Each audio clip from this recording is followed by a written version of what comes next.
Hello दोस्तों, स्वागत है आप सबका मेरे अपने YouTube चैनल जी के गुरुजी अड्डा पर। आज सीटेट के लिए मैं एक नए चैप्टर के साथ आप लोगों के बीच में हूँ। आज हम बात करने चल रहे हैं टेंस की। टेंस क्या है, टेंस कितने प्रकार के हैं और किस तरीके से किस टेंस का कैसे यूज किया जाता है, इस पर बात करेंगे। आइए देखते हैं टेंस क्या है। जैसा कि बोर्ड पर देख पा रहे होंगे, टेंस जिसको हिंदी में काल कहते हैं, सबसे पहले हमारे पास जो वर्ड था वो था टेंस। ये वर्ड था हमारे पास में, जो लैटिन का वर्ड टेंडियर, ये वर्ड हमारे पास था। फिर यहाँ से हम आगे बढ़े तो हम पहुंचे टेंसेस तक, और जब यहाँ से हम और आगे बढ़े तब तक हम पहुंच चुके थे 17वीं सेंचुरी में। और जब 17वीं सेंचुरी में आया तब ये वर्ड हमको मिला जो अब तक चल रहा है, टेंस, जिसकी हम बात करने चल रहे हैं आज। तो देखें कि कितने तरीके से और किन प्रक्रियाओं से होकर ये वर्ड मिला है हमको। पहले टेंस लैटिन में, फिर ये डिराइव हुआ टेंडियर में, टेंसेस में पहुंचा, और 17वीं सेंचुरी में आके हम पहुंचे टेंस तक। टेंस है क्या, हम ये जानने की कोशिश करें, और टेंस कितने तरह के हैं हम इसको भी जानें। Tense indicates the time of action. Tense indicates the time of action. Tense क्या है? तो एक्शन को बताता है। किसके? टाइम के। जो टाइम के एक्शन को बताता है। अब ये अलग अलग समय को अलग अलग तरीकों से डिस्क्राइब करता है। जैसे हम जो सबसे पहले जानते हैं वो है प्रेजेंट टेंस। सेकंड पे हम पास्ट टेंस की बात करते हैं, और लास्ट में फ्यूचर टेंस की बात करते हैं। एक एक करके हम जानेंगे कि टेंस क्या है, किस तरीके से इनका प्रयोग किया गया है, और इनके कितने प्रकार हैं, हम ये भी जानेंगे। प्रेजेंट टेंस है। प्रेजेंट टेंस से हमारा मतलब होता है a verb that refers to present time. A verb that refers to present time, वो प्रेजेंट टेंस होता है। और जो वर्ब पास्ट को रेफर करती है वो पास्ट टेंस होता है। जो वर्ब फ्यूचर को रेफर करती है वो फ्यूचर टेंस होता है। तो इसका मतलब कि हम इसके साथ साथ वर्ब का भी अध्ययन करने चल रहे हैं टेंस के साथ में। अब हमने जान लिया कि टेंस क्या है, टेंस के कितने प्रकार हैं, कौन से टेंस की क्या डेफिनेशन है। उसके साथ साथ हम देखेंगे कि कौन सा टेंस कितने प्रकार में बटा हुआ है। एक एक करके देखते हैं। पहले हम प्रेजेंट टेंस की बात करते हैं। Present tense a verb that refers to present time, वो प्रेजेंट टेंस है। सबसे पहले इसमें है इंडेफिनिट, प्रेजेंट इंडेफिनिट। सेकंड है कॉन्टिन्यूअस, प्रेजेंट कॉन्टिन्यूअस। थर्ड है परफेक्ट, और फोर्थ है परफेक्ट कॉन्टिन्यूअस। Perfect continuous. ठीक ऐसे ही पास्ट के साथ भी है। पास्ट में भी इंडेफिनिट है, पास्ट कॉन्टिन्यूअस है, पास्ट परफेक्ट है, और पास्ट परफेक्ट कॉन्टिन्यूअस। जिस तरीके से प्रेजेंट टेंस को 4 पार्ट्स में डिवाइड किया गया है, सेम ऐसे ही पास्ट टेंस को भी इन्हीं नाम से डिवाइड किया गया है बशर्ते कि उनके साथ में पास्ट टेंस पहले जुड़ जाता है। Past indefinite tense, past continuous tense, past perfect tense और पास्ट परफेक्ट कॉन्टिन्यूअस टेंस। ठीक है, ऐसे फ्यूचर टेंस के साथ भी है। Future indefinite, future continuous, future perfect और फ्यूचर परफेक्ट कॉन्टिन्यूअस टेंस। इस तरीके से हमने देखा कि तीनों टेंस में नाम तो वही हैं, लेकिन इनके गुण, इनकी विशेषताएं अलग अलग हैं। एक एक करके हम अध्ययन करेंगे। सबसे पहले हम बात करेंगे प्रेजेंट टेंस की। अभी मैंने बताया कि प्रेजेंट टेंस क्या है। प्रेजेंट टेंस वो टेंस होता है जिसमें वर्ब प्रेजेंट टाइम को रेफर करती है, उसको हमने प्रेजेंट टेंस कहा है। अब इसके साथ में हम ये भी देखेंगे कि कितने प्रकार हैं, और जितने भी प्रकार हैं जो अभी आपको मैंने बताए, उनमें एक एक का अध्ययन अलग अलग हम करेंगे और विस्तार से करेंगे। हम जानेंगे कि प्रेजेंट इंडेफिनिट टेंस क्या है, प्रेजेंट इंडेफिनिट टेंस क्या है। जैसा कि अभी मैंने बताया कि प्रेजेंट टेंस क्या है। प्रेजेंट टेंस वो टेंस होता है जिसमें वर्ब प्रेजेंट टाइम को रेफर करती है। और इंडेफिनिट क्या है? इंडेफिनिट का मतलब पहले समझें कि डेफिनिट क्या है। अगर हमारी समझ में आ गया कि डेफिनिट क्या है, तो इंडेफिनिट समझना हमारे लिए आसान हो जाता है। डेफिनिट का मतलब है निश्चित, जो निश्चित है। वहीं पर इनडेफिनिट का मतलब क्या हो गया? अनिश्चित, जो हमारे लिए निश्चित नहीं है, वो इनडेफिनिट है। हमको ऐसे टेंस के बारे में पढ़ना है जो अनिश्चित है। जैसे जब मैंने कहा वह जाता है, वह जाता है, तो हम देखेंगे कि सेंटेंस तो बन गया। जैसे मैंने अपने पहले वीडियो में भी आपको बताया है कि किसी भी सेंटेंस को फ्रेम करने के लिए अगर हमारे पास सब्जेक्ट है और वर्ब है तो हमारा सेंटेंस बन जाता है। अब हमने देखा कि ही हमारे पास सब्जेक्ट हो गया और जाने को इंग्लिश में गो कहते हैं। अब इसके पीछे एक नियम लगता है जिसकी चर्चा हम अभी अपने इसी वीडियो में, लेकिन थोड़ा बाद में करेंगे। अब हमारा जो ट्रांसलेशन हुआ हो गया ही गोज, वह जाता है। कहाँ जाता है भाई? कब जाता है? वो कैसे जा रहा है? ये सब प्रश्न अनुत्तरित हैं, इनका हमारे पास कोई जवाब नहीं है। इसीलिए इसको इंडेफिनिट कहा गया है। बस यही कारण है इंडेफिनिट कहने का। जब हमारे पास पूरी की पूरी जानकारी नहीं है, वो इंडेफिनिट है।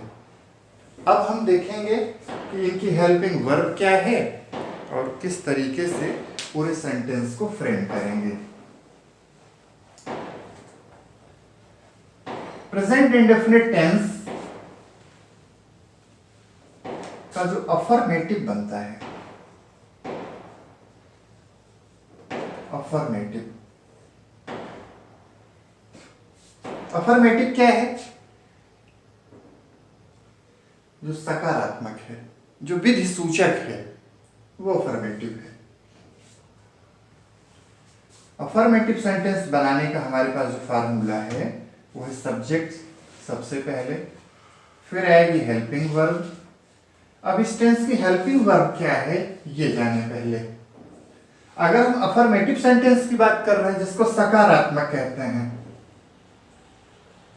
सकारात्मक, तो इसकी हेल्पिंग वर्ब होती है यस और ईएस। अब एक सवाल हमारे सामने ये बड़ा है कि एस कहाँ यूज करेंगे और ईएस का यूज कहाँ करेंगे। तो हम देखते हैं कि एस और ईएस का यूज कहाँ करते हैं। पहले देखते हैं कि ईएस कहाँ यूज किया जाता है। जैसे जिन वर्ब के लास्ट में एस एस आता है, जिन वर्ब के लास्ट में एस एच आता है, जिन वर्ब के लास्ट में सी एच आता है, जिन वर्ब के लास्ट में ओ आता है, या जिन वर्ब के लास्ट में जेड आता है, उनके साथ तो हम ई एस का यूज करते हैं, इनके साथ में यूज करते हैं ई एस। जैसे एक दो एग्जांपल से इसको और बेहतर समझते हैं। एस एस, जैसे कोई वर्ब है पास, अब इसमें ई एस ऐड हो जाएगा क्योंकि हमने बताया था कि जिसमें एस एस साथ में होगा उसमें ऐड करेंगे ई एस। अब हमको एक नई वर्ड मिल गई, एक नया वर्ड हमारे सामने आ गया, पासेस। ऐसे ही एस एच और सी एच है, जैसे पॉलिस, ई एस ऐड हो गया, सी एच है हमारे पास में, जैसे लंच, ई एस ऐड हो गया। जैसे हमने अभी कहा जेड, जेड एक साथ है, जैसे बस,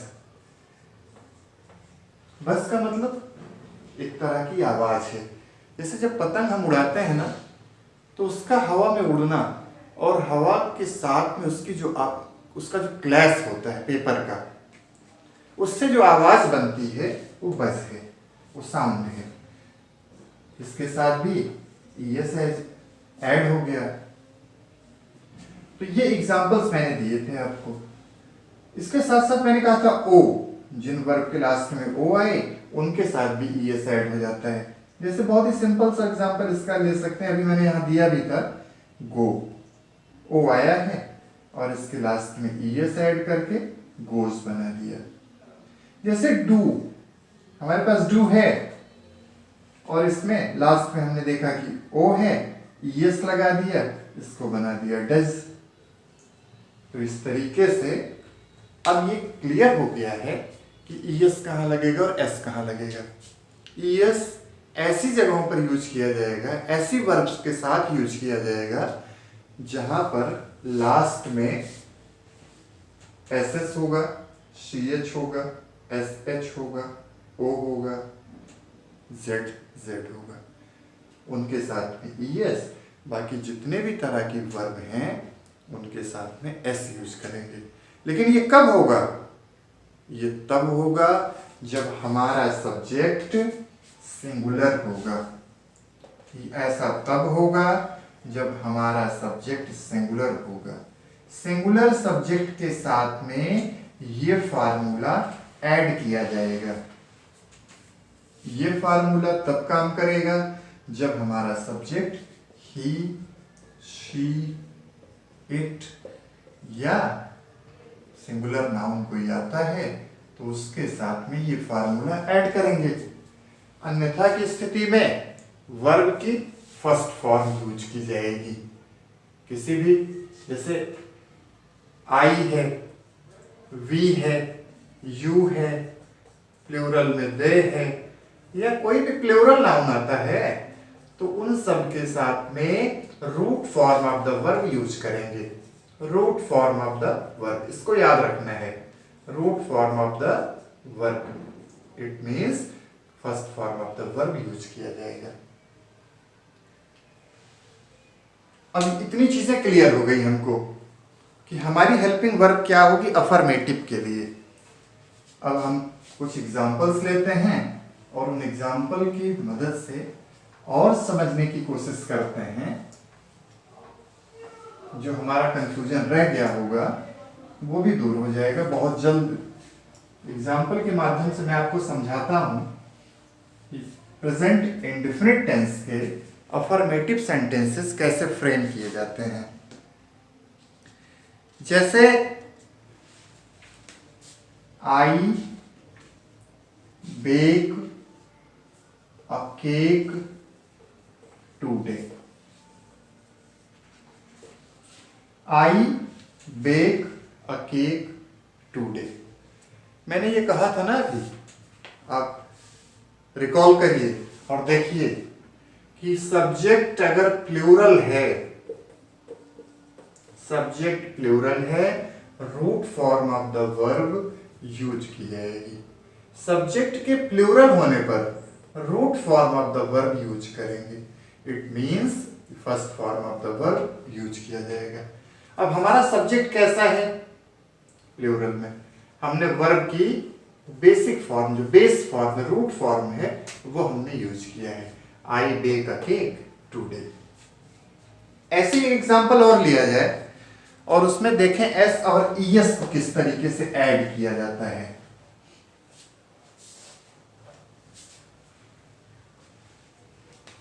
the sun sets in the west. The sun, हमारा सब्जेक्ट कैसा है? सबसे पहले सब्जेक्ट पे ध्यान देना है। हमारा सब्जेक्ट सिंगुलर में, तो हमने वर्ब क्या ली? हमारी root form of the verb क्या है? रूट फॉर्म वो है सेट। अब ये कहा गया है, फिर आप रिकॉल करिए अपनी मेमोरी को और पहुंचिए उस जगह पे जहां पर यह बताया गया है कि सब्जेक्ट अगर सिंगुलर है तो क्या होगा? वर्ब की रूट फॉर्म में एस या ईएस में से कुछ एक ऐड होगा।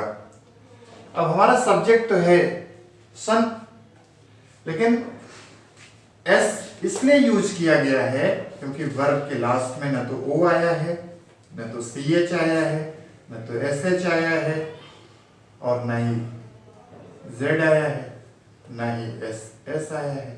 अगर इनमें से कुछ आया होता वर्ब के लास्ट में तब तो हम ईएस लगा देते, लेकिन कुछ नहीं आया है तो एस लगा है। ऐसा तब होगा जब हमारा सब्जेक्ट सिंगुलर होगा।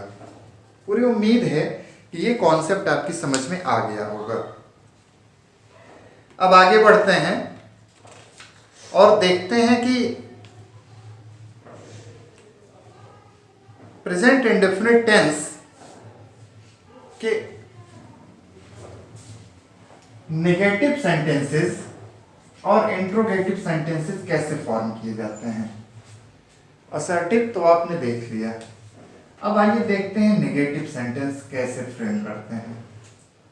नेगेटिव सेंटेंस बनाने का जो हमारा फार्मूला है वो है सब्जेक्ट, इसके साथ में हमारी हेल्पिंग वर्ब डू डज, इसके साथ में वर्ब की फर्स्ट फॉर्म, फिर आएगा ऑब्जेक्ट। अब एक नया चीज हमको मिल गया, डू डज। अभी हमने बात की थी अफर्मेटिव की, तो हमने यहां साइड में इस तरीके से बॉक्स बना के एस और यस समझाया था। आइए कि यहीं पर समझते हैं डू और डज का क्या खेल है टेंस के अंदर, और वो भी प्रेजेंट इंडेफिनिट में। डू क्या है और डज क्या है? डज सिंगुलर नाउन के लिए यूज करेंगे, जैसे ही, शी, इट, या सिंगुलर नाउन कोई भी आता है तो उसके साथ में डज यूज करेंगे। वहीं पर डू का क्या रोल है? आई, वी, यू, दे प्लस जितने भी प्लूरल नाउन आएंगे उन सब के साथ में डू ऐड करेंगे। इन दोनों ही स्थितियों में हम वर्ब की फर्स्ट फॉर्म ही यूज करेंगे, क्योंकि जैसे ही डू डज हेल्पिंग वर्ब के रूप में यूज किया जाता है तो एस और ईएस का रोल खत्म हो जाता है। फिर यस और ईएस का रोल नहीं रह जाता है, क्योंकि हमको नेगेटिव और इंट्रोगेटिव सेंटेंसेस के लिए हेल्पिंग वर्ब मिल चुकी है। हमको मिल गया डू और डज, अब हमारा काम इनसे चलेगा। इस तरह की हेल्पिंग वर्ब की मदद अब नेगेटिव और इंट्रोगेटिव सेंटेंसेस में नहीं ली जाएगी। आइए इस तरह के फॉर्मूले पर एक सेंटेंस बनाया जाए। आप अपने जहन में एक सेंटेंस याद करिए और मैं आपको बताता हूं। डू और डज ये हमारी हेल्पिंग वर्ब हैं प्रेजेंट इंडेफिनिट के, नेगेटिव और इंट्रोगेटिव के लिए। अब इनका प्रयोग किया जाए। आई, डू, इस फार्मूले को देखते चलिए और देखिए कि कैसे सेंटेंस को फ्रेम किया जा रहा है। I do. अब यहां पर नेगेटिव सेंटेंस बनाया जा रहा है, इसलिए मैंने नॉट यहां लिखा नहीं, क्योंकि जब उस जगह पे पहुंचेंगे तब हमको खुद जरूरत पड़ेगी, क्योंकि डू डज तो तभी आएगा ना जब नेगेटिव होगा। तो क्या करेंगे, अब हम यहां पर लिखेंगे नॉट। अब नॉट का जो कॉन्सेप्ट है, इसलिए इसको बाद में लिख रहा हूं, कि आप देखिए जितने भी टेंस बनेंगे हर जगह पे यही कॉन्सेप्ट चलेगा कि helping verb plus not plus main verb, ये कॉन्सेप्ट चलेगा। हेल्पिंग वर्ब आएगी पहले, फिर नॉट का यूज किया जाएगा, फिर मेन वर्ब आएगी। अब क्या हो गया, आई डू नॉट। अब हम लेंगे root form of the verb, जिसको first form of the verb कहते हैं। I do not read the novel. ये सब्जेक्ट हमारा हो गया, ये हमारी हेल्पिंग वर्ब है, ये हो गया सब्जेक्ट, ये हो गई हेल्पिंग वर्ब। ये नेगेशन शो करने वाला सेंटेंस है, नेगेटिव बना रहे हैं, नॉट का यूज कर दिया। ये हमारी वर्ब की फर्स्ट फॉर्म हो गई और ये पोर्शन हमारा ऑब्जेक्ट हो गया। इस तरीके से हमने नॉट का यूज करके जब हेल्पिंग वर्ब डू डज हमने ली, उसके हिसाब से एक सेंटेंस आपके सामने है। आप देखिए और समझिए।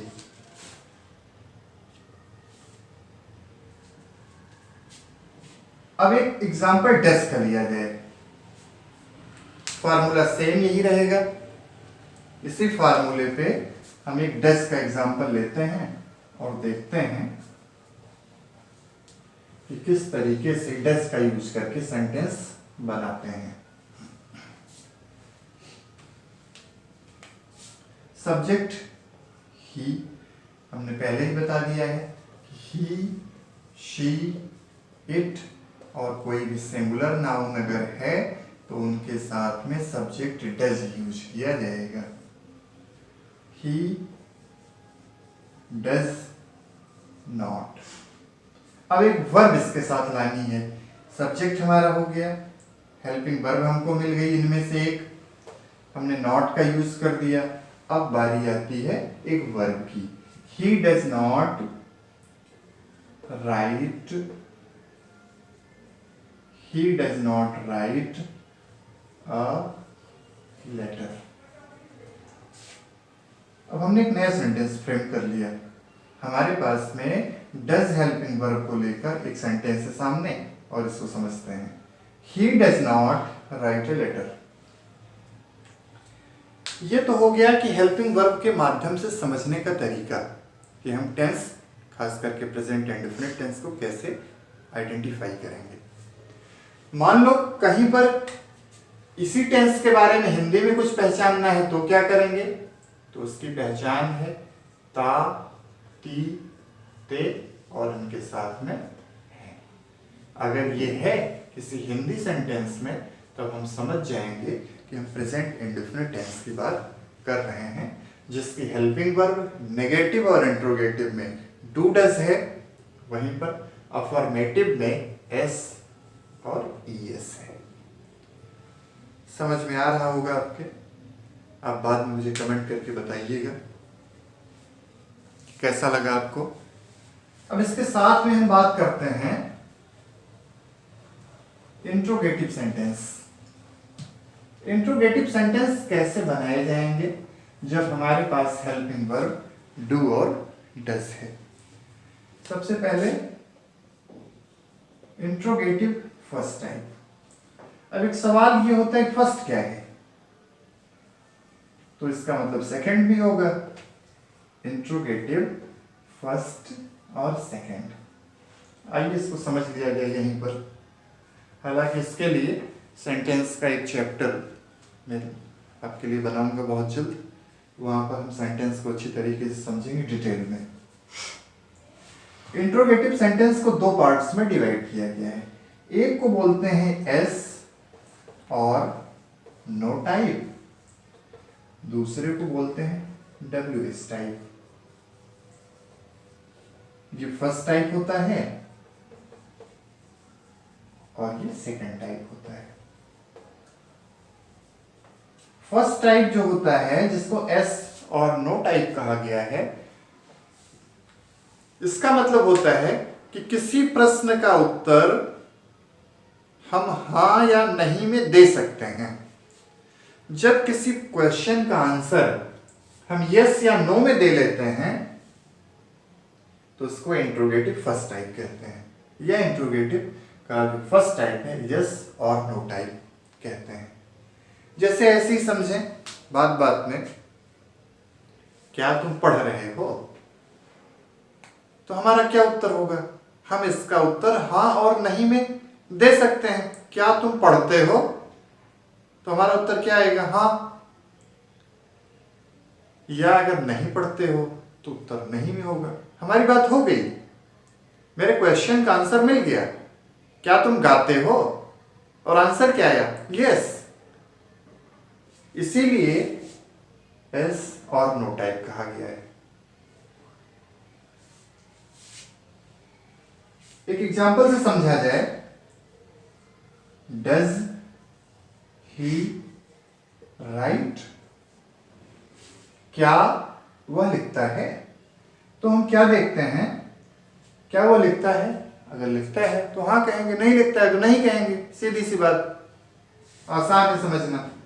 वहीं जो सेकंड टाइप होता है जिसको WS टाइप कहा गया है, और WS टाइप इसलिए कहते हैं कि जितने भी क्वेश्चन वर्ड हैं मोस्टली हाउ को छोड़कर उन सबकी बिगिनिंग WH से होती है। जैसे आप देखिए, what, which, when, whom, whose, और मैंने बताया हाउ एक एक्सेप्शन को छोड़कर बाकी जितने भी क्वेश्चन वर्ड हैं उनकी स्टार्टिंग WH से है। तो हम क्या देखते हैं? WH टाइप, इसलिए इसको कहते हैं। WH टाइप में क्या होता है कि इनके प्रश्नों का उत्तर आपको बोल के देना पड़ेगा और पूरा बोलना पड़ेगा। जैसे किसी ने कहा कि व्हाट इज योर नेम, तब यस नो में तो काम चलने वाला नहीं है इस बार। तो हम क्या करेंगे? हम बोलेंगे yes my name is, I am, जिस भी तरीके का प्रयोग करते हैं। तो हमने देखा कि एक तरीका क्या है इंट्रोगेटिव का, जिसमें हमने यस और नो से काम चला लिया। दूसरा तरीका हमारे सामने है WH टाइप का, जिसमें हमको अपने प्रश्न का उत्तर पूरा का पूरा बोल कर देना पड़ा। तो ये इंट्रोगेटिव के दो प्रकार, और दोनों को हमने समझा दिया आपको। आइए पहले रूल्स दिखाते हैं आपको, फिर एग्जांपल।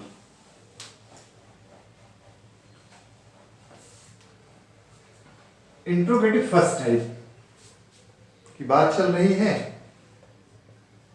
इंट्रोगेटिव फर्स्ट टाइप का जो फार्मूला है वो सबसे पहले आप लाएंगे हेल्पिंग वर्ब, उसके बाद में सब्जेक्ट, फिर base form of the verb, last में ऑब्जेक्ट और क्वेश्चन मार्क। इस तरीके से हम क्वेश्चन का निर्माण करेंगे। अब इसका एग्जाम्पल लिया जाए और एग्जाम्पल के तरीके से देखें।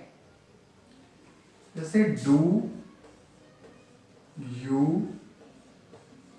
Like Chinese food? हालांकि इस फूड का स्वाद सबकी जुबान पर है और सबको ही पसंद आता है ये। Do you like, do helping verb हो गई हमारी, यू सब्जेक्ट है, वर्ब लाइक है, और ये ऑब्जेक्ट का पोर्शन है। हमने ये बताया था, फिर आप रिकॉल करिए अपनी मेमोरी को और देखिए, आई, वी, यू और दे, इनके साथ में हमने कहा था डू का यूज करेंगे। और हमने देखा भी है कि यू के साथ में हमने डू का यूज किया हुआ है। Do you like Chinese food? तो ये इंट्रोगेटिव का फर्स्ट टाइप हो गया। एक एग्जांपल ऐसे डज का लेते हैं और देखते हैं कि डज के एग्जांपल के साथ डज कृतिका डांस। कृतिका जो बता रहा है कि सिंगुलर नाउन है, ये हो गई हमारी वर्ब की फर्स्ट फॉर्म। और सिंगुलर नाउन के साथ यहाँ बताया गया था अभी आपको, ही, शी, इट या कोई भी सिंगुलर नाउन है तो उनके साथ में डज का यूज करते हैं। और आप यहाँ देखिए, इसके साथ साथ जो हमको और एक चीज समझने की जरूरत है कि अगर हम इंट्रोगेटिव सेंटेंसेस की बात कर रहे हैं तो क्वेश्चन मार्क लगाना हमारे लिए अनिवार्य हो जाता है। और ये आप देख सकते हैं क्वेश्चन मार्क लगा के, यहाँ फार्मूले में भी लगा हुआ है और सेंटेंसेस के लास्ट में भी। ये तो हो गया इंट्रोगेटिव फर्स्ट टाइप। अब बात की जाए इंट्रोगेटिव सेकंड टाइप की। इंट्रोगेटिव सेकंड टाइप क्या है? इंट्रोगेटिव सेकंड टाइप का मतलब हो गया कि जब क्वेश्चन वर्ड आएंगे जो WH से स्टार्ट होते हैं। WH से स्टार्ट होने वाले वर्ड्स को क्वेश्चन वर्ड कहा जाता है। और क्वेश्चन वर्ड्स का हम एग्जांपल लेके देखते हैं।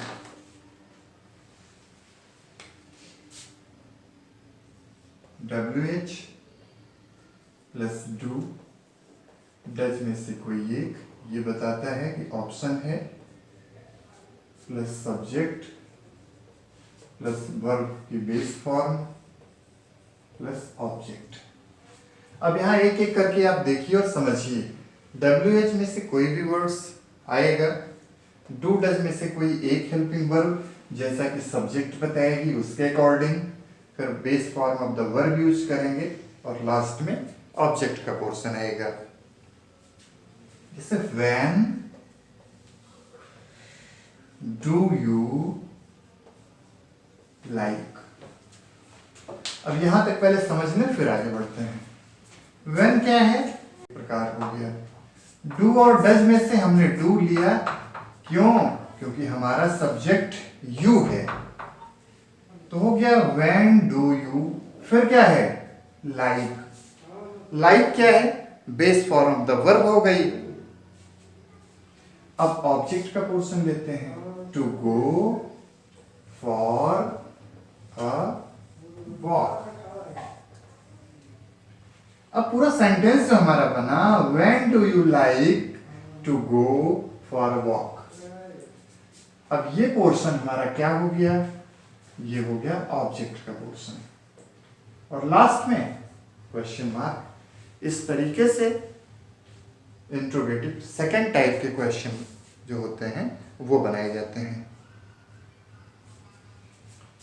एक और एग्जांपल लेते हैं। How many notebooks do you need? How many notebooks, ये क्या हो गया? ये क्वेश्चन वर्ड का पार्ट हो गया। डू क्या हो गई हमारी? हेल्पिंग वर्ब हो गई। यू क्या हो गया? सब्जेक्ट हो गया। और नीड क्या है? वर्ब की बेस फॉर्म है। इस तरीके से एक और सेंटेंस आपके सामने मैंने बना के दिखाया इंट्रोगेटिव सेकंड टाइप का। अब इसके बाद में आता है इंट्रोगेटिव नेगेटिव। इंट्रोगेटिव नेगेटिव क्या है? इंट्रोगेटिव नेगेटिव से मतलब है कि क्वेश्चन वर्ड तो रहेंगे ही, साथ में नेगेशन भी होगा, नेगेटिव भी होगा, नॉट का यूज करना है। तो हम देखते हैं किस तरीके से फ्रेम किया जाता है। अब फिर रिकॉल करिए खुद को और देखिए कि कैसे बताया गया था कि helping verb plus not plus main verb. आइए देखते हैं इसका एक example.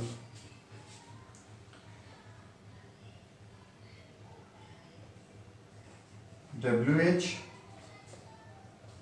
Plus do does plus subject plus not plus verb की बेस फॉर्म प्लस ऑब्जेक्ट और लास्ट में क्वेश्चन मार्क। इस तरीके से क्वेश्चन वर्ड के जो नेगेशन वाले सेंटेंस होते हैं उनका निर्माण किया जाता है। Why does she not. अब यहां तक समझते हैं पहले। WH का हमने एक पार्ट लिया, वाई। डू डज में से हमने ले लिया डज, क्योंकि हमारा सब्जेक्ट क्या है, सिंगुलर सी है, तो हमने ये ले लिया। सब्जेक्ट के बाद क्या लिखा है, नॉट, तो हमने नॉट लगा दिया। अब हमको क्या करना है, वर्ब लेना है, take interest. Why does she not take interest. अब एक सेंटेंस हमारा लगभग बन गया है। इन पॉलिटिक्स, ये हमारे सामने एक सेंटेंस है, why does she not take interest in politics. ये एग्जाम्पल है इंट्रोगेटिव नेगेटिव का। इस तरीके से हमने एक एक करके सेंटेंसेस देखे। सबसे पहले हमने अफर्मेटिव की बात की, उसके बाद में हमने नेगेटिव सेंटेंस देखा किस तरीके से बनाएंगे। इंट्रोगेटिव के दो प्रकार देखे हमने, एक इंट्रोगेटिव का फर्स्ट टाइप और दूसरा इंट्रोगेटिव का सेकंड टाइप। उसके बाद में इंट्रोगेटिव नेगेटिव कैसे फॉर्म किए जाते हैं ये भी हमने देखा। आज के चैप्टर में हमने आपको प्रेजेंट इंडेफिनिट टेंस पूरा डिटेल में बता दिया है, समझा दिया है, फार्मूला बता दिया है, हेल्पिंग वर्ब कैसे यूज की जाएगी वो बता दिया है। अगले वीडियो में आपको नेक्स्ट टेंस के बारे में बहुत जल्द बताने वाला हूँ। So wait for the next video. Thank you.